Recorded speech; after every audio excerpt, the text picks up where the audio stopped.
Assalamualaikum warahmatullahi wabarakatuh. Salam sejahtera untuk kita semua.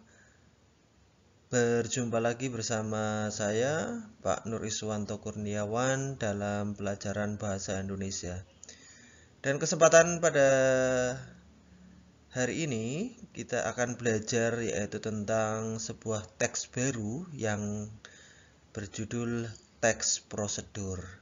Mungkin di antara kalian sudah pernah belajar atau mungkin sudah pernah membaca teks prosedur. Dan saya yakin Pak Guru kalian walaupun belum tahu apa itu teks prosedur, tapi pasti sudah pernah membaca, cuma belum tahu itu ternyata teks prosedur. Seperti contoh, kalian membuka mie instan, di balik kemasan mie instan itu kan di situ ada urutan-urutan cara penyajian mie instan. Nah, itu termasuknya juga masuk ke dalam teks prosedur. Selain dalam sebuah kemasan produk makanan ataupun minuman, teks prosedur juga terdapat pada jenis-jenis produk seperti HP, komputer, laptop, printer, dan lain sebagainya. Nah, sebelum kalian menggunakan HP itu, pasti kalian akan membaca terlebih dahulu cara untuk menyalakan pertama seperti apa. Nah, itu juga termasuk dalam teks prosedur. Nah, mungkin kalian sudah sering menemukan teks prosedur cuma belum tahu apa sih itu teks prosedur. Maka dari itu, sekarang kita akan membahas yaitu tentang teks prosedur.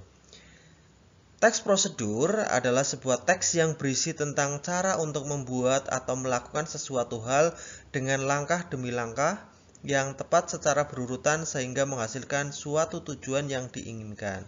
Jadi secara tidak langsung teks prosedur itu memberikan informasi yaitu tentang bagaimana cara membuat sesuatu atau cara melakukan sesuatu.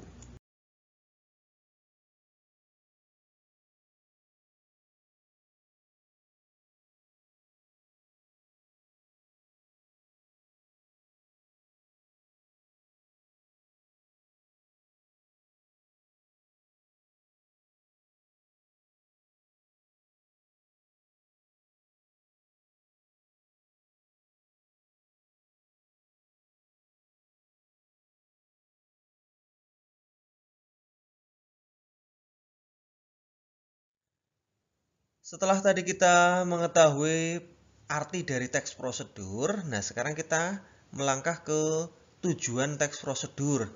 Kenapa teks ini dibuat? Nah, tujuan teks prosedur yaitu menjelaskan kegiatan yang harus dilakukan agar pembaca atau pemirsa dapat secara tepat dan akurat mengikuti sebuah proses membuat sesuatu, melakukan suatu pekerjaan atau menggunakan suatu alat.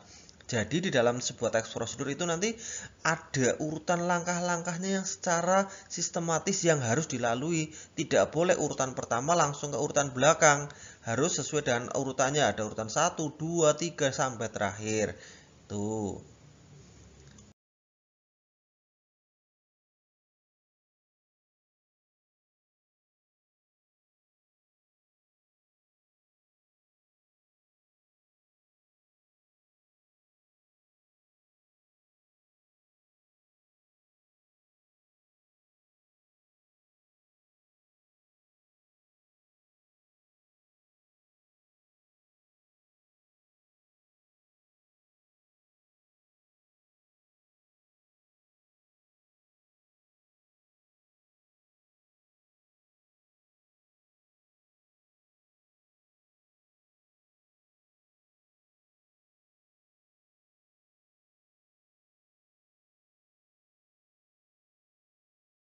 Sekarang kita masuk ke jenis teks prosedur.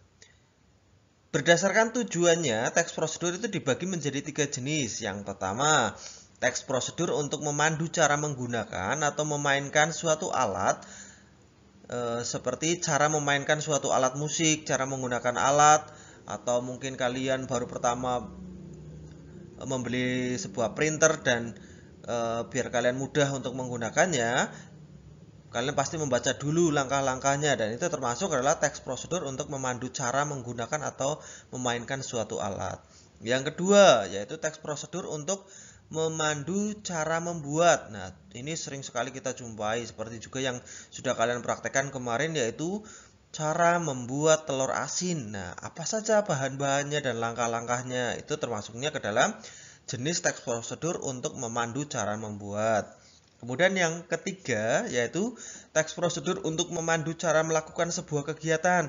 Nah, biasanya ini kayak menari, melakukan senam, kemudian gerakan yoga dan lain sebagainya. Ini juga termasuk ke dalam teks prosedur.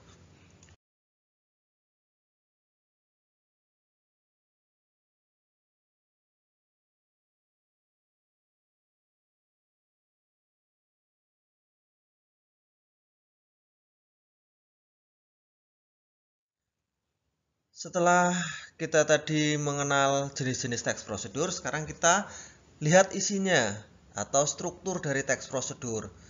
Nah, struktur teks prosedur yang pertama yaitu judul. Nah, apa sih judul? Nah, dapat berupa nama, benda, atau sesuatu yang hendak dibuat atau dilakukan. Dapat berupa cara melakukan atau menggunakan sesuatu, itu namanya judul dan biasanya itu ada di atas sendiri. Contoh, nasi goreng enak, nasi goreng spesial, dan lain sebagainya. Kemudian yang kedua, kata pengantar yang menyatakan tujuan penulisan. Jadi biasanya itu ada tujuannya ke dalam sebuah teks prosedur setelah judul, terus ada tujuan. Nah, apa sih itu tujuan? Yaitu dapat berupa pernyataan yang menyatakan tujuan penulisan, dapat berupa paragraf pengantar yang menyatakan tujuan penulisan. Contoh, cara mudah dalam pembuatan telur asin supaya kandungan proteinnya tidak hilang. Tuh, itu termasuk ke dalam tujuan. Yang ketiga yaitu bahan atau alat untuk melaksanakan suatu prosedur. Nah, bahan dan alat berarti kaitannya dengan bahan apa saja dan alat-alat apa saja yang digunakan dalam membuat sebuah produk. Kemudian setelah ada bahan dan alat, yaitu kita masuk ke langkah-langkah atau tahapan. Nah, dalam langkah-langkah tahapan itu berupa tahapan yang ditunjukkan dengan sistematis, jadi harus urut satu sampai dengan terakhir. Yang terakhir adalah simpulan, yaitu cara membuat penutup teks prosedur adalah dengan merujuk kembali ke hal-hal pokok yang disebutkan dalam pendahuluan dan ulang kembali dengan kata-kata lain atau sinonim, kata ucapan selamat atau memotivasi orang untuk melakukannya. Nah, demikian tadi yaitu tentang struktur dari teks prosedur, yaitu yang pertama ada judul, kemudian tujuan, bahan dan alat, kemudian langkah-langkah, dan juga yang terakhir adalah simpulan. Nah, di sini Pak Guru juga memberikan dua contoh dari jenis teks prosedur. Yang pertama adalah cara melakukan sesuatu. Nah, kalau cara melakukan sesuatu itu berarti tanpa ada bahan dan alat. Cara berarti ya. Nah, ini kalian bisa membacanya sendiri seperti yang sudah ada di tayangan video ini, yaitu yang pertama ada tujuan, langkah-langkah, dan penutup, hanya itu saja ya. Kemudian yang setelah ini adalah cara untuk membuat sesuatu. Nah, sekarang Pak Guru menampilkan teks prosedur bagaimana cara membuat sesuatu. Nah, berbeda dengan tayangan yang sebelumnya, yaitu cara melakukan sesuatu. Kalau di sini kalau kita melihat itu ada yang pertama ada judul, ada tujuan, bahan dan alat, langkah-langkah, serta penutup. Nah, kira-kira perbedaannya yang mana antara cara melakukan dan membuat sesuatu? Ya, betul sekali.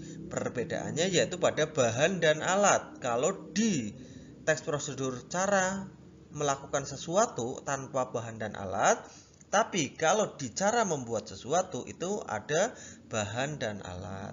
Nah, demikian tadi dua contoh tentang teks prosedur cara membuat dan cara melakukan sesuatu. Demikian tadi materi tentang pengenalan apa sih itu teks prosedur, baik itu pengertian, tujuan, terus strukturnya dan contoh-contohnya. Nah, semoga video ini bisa membantu kalian lebih memahami materi tentang teks prosedur, dan jangan lupa untuk kembali diulang materi yang sudah Pak Guru sampaikan di kelas, sambil kalau belum bisa mutar video ini sebagai bahan tambahan materi kalian. Nah, untuk hari ini kita cukupkan dulu video pembelajaran tentang teks prosedur. Kita akan lanjutkan di pertemuan yang mendatang, yaitu kita akan membahas tentang struktur kebahasaan yang digunakan dalam teks prosedur. Oke, sekali lagi jangan lupa untuk belajar dan selalu menjaga kesehatan. Sekian, Assalamualaikum warahmatullahi wabarakatuh.